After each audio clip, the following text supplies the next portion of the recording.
Good morning everyone. आज का हमारा टॉपिक है मेजर ऑफ डिस्पर्शन। ठीक है, मेजर ऑफ डिस्पर्शन। सबसे पहले देखते हैं कि डिस्पर्शन होता क्या है।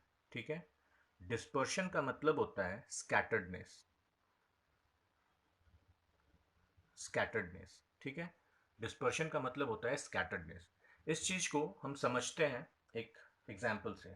ठीक है, देखिए मेरे पास ऑब्जर्वेशन है 3, 4, 5, 6 एंड 7।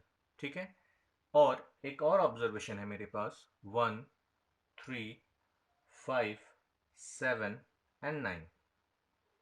ठीक है, अगर हम दोनों का मीन निकालें तो चलो मीन निकालते हैं पहले। तो क्या होगा, समेशन एक्स बाई एन। ठीक है, ऐड करो सभी को, कितना होगा 3 + 4 7 +5 12 +5 6 18 एंड 7 25/5, दैट इज 5। ठीक है, और यहां हम मीन निकालते हैं तो यहां भी होगा हमारा ऐड करने पे 25/5, दैट इज इक्वल टू 5। तो देखो इन दोनों ही ऑब्जर्वेशन में मीन हमारा 5 है। ठीक है, मीन हमारा 5 है, लेकिन ये जो मेरा सीरीज है, ये जो मेरा डिस्ट्रीब्यूशन है, ये दोनों ही डिफरेंट है। और दोनों में क्या आपको डिफरेंट दिख रहा है? ठीक है, क्या अंतर है दोनों में?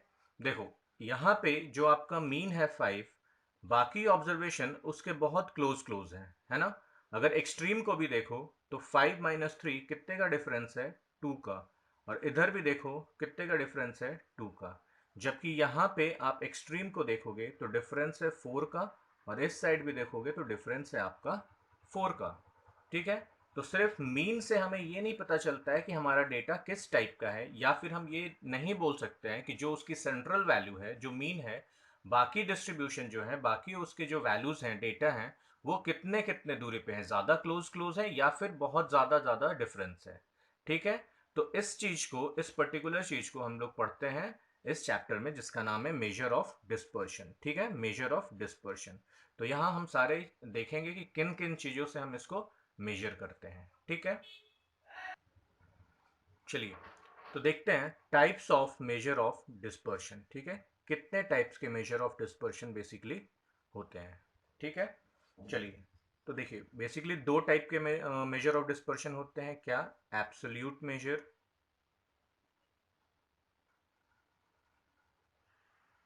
और रिलेटिव मेजर। रिलेटिव मेजर, ठीक है, absolute major and relative major. ठीक है, एब्सोल्यूट मेजर में हमें क्या क्या पढ़ना है? देखो फर्स्ट है रेंज। ठीक है, सेकंड क्वार्टाइल डेविएशन।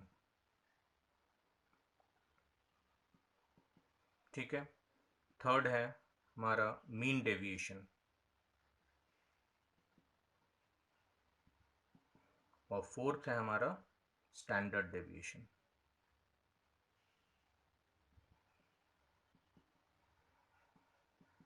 ठीक है, तो एब्सोल्यूट मेजर में हमें पढ़ना है range, quartile deviation, mean deviation and standard deviation. और रिलेटिव मेजर में हमें क्या पढ़ना है? रिलेटिव मेजर कुछ नहीं है, इन सभी का कोएफिशिएंट निकालते हैं, उसी को बोलते हैं हम लोग रिलेटिव मेजर। ठीक है, तो रिलेटिव मेजर में हम लोग पढ़ेंगे coefficient of range, coefficient of range. ठीक है, अच्छा, फिर coefficient of QD, that is quartile deviation. Third, coefficient of mean deviation, MD. ठीक है, और फोर्थ है आपका कोएफिशिएंट ऑफ स्टैंडर्ड डेविएशन, और इसी को हम लोग बोलते हैं coefficient of variation. Coefficient of variation, clear है? चलो,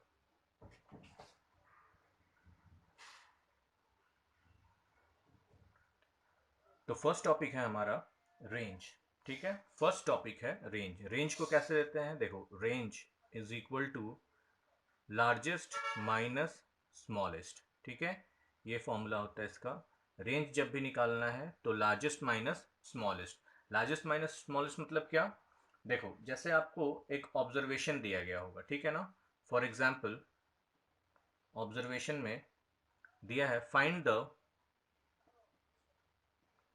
द रेंज ऑफ 20, 21, 22, 25, 30 एंड 65। ठीक है, आपको इसका रेंज निकालना है। ठीक है, तो कैसे निकालेंगे रेंज यहाँ पे? देखो इस ऑब्जर्वेशन में हाईएस्ट वैल्यू क्या है, रेंज निकालते हैं। इसका हाईएस्ट वैल्यू क्या है? 65। तो ये हो गया 65 माइनस लोएस्ट वैल्यू क्या है यहाँ पे, देखो 20, तो लिखो 20। डिफरेंस कितना आ गया आपका? 45। सो 45 इज द रेंज। ठीक है, 45 इज द रेंज।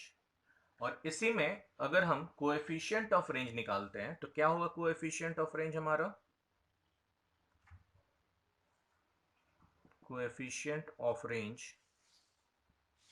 ठीक है, इज इक्वल टू, लिख लोगे आप वहां पे, larger minus smaller divided by larger plus smaller.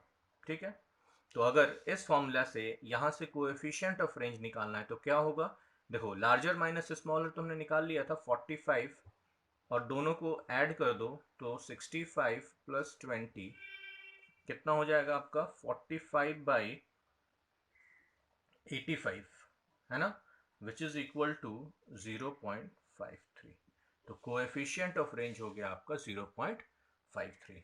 तो ये हो गया रेंज जो आपने निकाला, ये हो गया एब्सोल्यूट मेजर, और जो कोएफिशिएंट ऑफ रेंज निकाला ये हो गया आपका रिलेटिव मेजर। ठीक है, रिलेटिव मेजर। क्लियर है? चलो,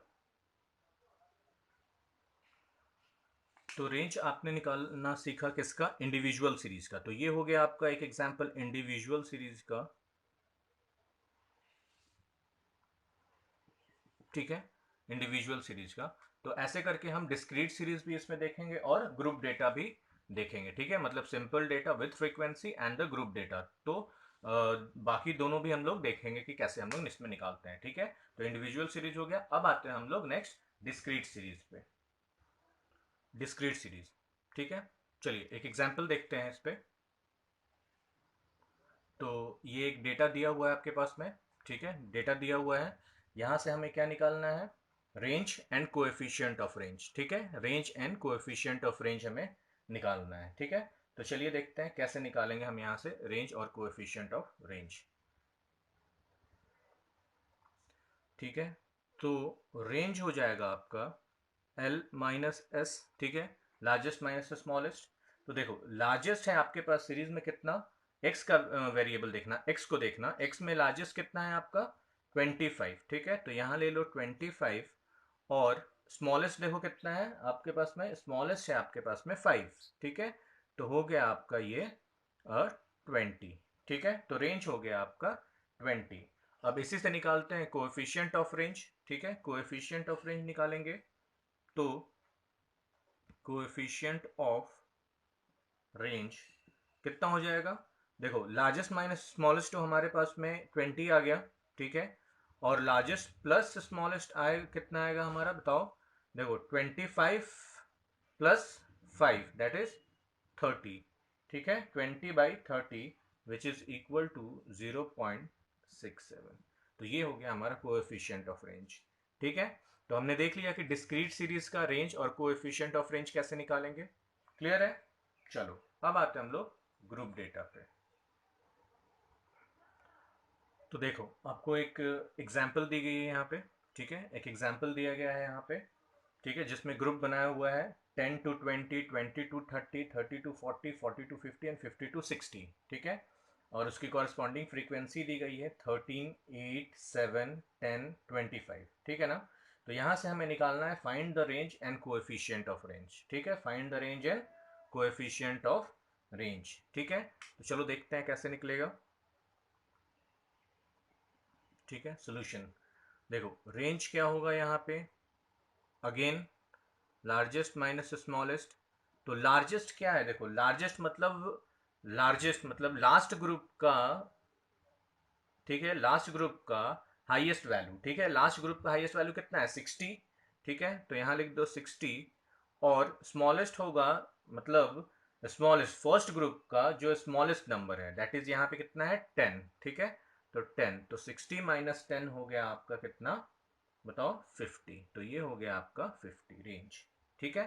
और कोएफिशिएंट ऑफ रेंज क्या होगा फिर, coefficient of range again same चीज होगा आपका, ठीक है। रेंज एल माइनस एस कितना हो गया 50, और एल प्लस एस कितना हो जाएगा 60 प्लस 10 दैट इज 50/70, ठीक है, विच इज इक्वल टू 0.71, ठीक है। तो ये हो गया आपका coefficient of range for group data. तो देखो आपका जो रेंज है, रेंज निकालना बहुत ही आसान है, चाहे वो इंडिविजुअल सीरीज हो या फिर आपका डिस्क्रीट सीरीज हो या ग्रुप डेटा हो, बहुत आसान है आपका रेंज निकालना है, ठीक है। क्लियर है बात आपको? चलो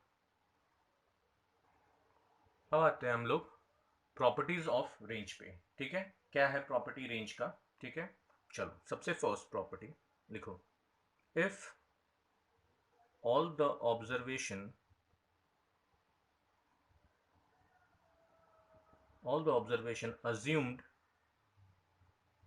assumed by a variable are constant, ठीक है, then the range is 0, ठीक है। रेंज आपका फिर 0 हो जाएगा, अगर सारे के सारे वेरिएबल सेम है तो रेंज आपका 0 हो जाएगा, है ना। देखो एक एग्जांपल देखो, सपोज x मेरा 5 5 5 5 और 5 दिया हुआ है, ठीक है। तो रेंज क्या होगा इसका, देखो रेंज क्या होता है, लार्जेस्ट माइनस स्मॉलेस्ट, तो सब तो एक ही है, तो लार्जेस्ट माइनस लार्जेस्ट भी 5 है, स्मॉलेस्ट भी 5 बोल सकते हो, तो 5 माइनस 5 लोगे तो क्या होगा आपका 0 होगा, ठीक है। रेंज इसका आएगा ही नहीं, ठीक है ना। तो जब भी आपका हर एक अगर इसमें जो भी ऑब्जर्वेशन है अगर वो सेम वैल्यू रहेगा तो आपका रेंज क्या होगा, वो 0 होगा, ठीक है। चलो ठीक है, आते हैं अब सेकेंड प्रॉपर्टी पे, ठीक है। क्या सेकेंड प्रॉपर्टी, देखो range remains unaffected unaffected due to a change in origin but affected due to change in scale, ठीक है। देखो मेजर ऑफ सेंट्रल टेंडेंसी में हमने क्या पढ़ा था कि मेजर ऑफ सेंट्रल टेंडेंसी में जितने भी मेजर्स थे सारे के सारे इफेक्ट होते थे किससे, चेंज इन ओरिजिन से एंड चेंज इन स्केल से, ठीक है। बट यहाँ पे मेजर ऑफ डिस्पर्शन में जितने भी आपके हैं, यहाँ पे मेजर ऑफ डिस्पर्शन का कोई भी मेजर होगा यहाँ पे वो सिर्फ और सिर्फ स्केल से इफेक्टेड होंगे, आपके ओरिजिन से इफेक्ट नहीं होंगे, ठीक है। और ओरिजिन उनको इफेक्ट नहीं करेगा, ठीक है। तो क्या होगा फिर यहाँ पे देखो लिख लो, that is if y is equal to a plus B X, सभी को पता है, ठीक है। a इज ओरिजिन और इधर हो गया आपका जो वेरिएबल के साथ है वो स्केल है आपका, ठीक है।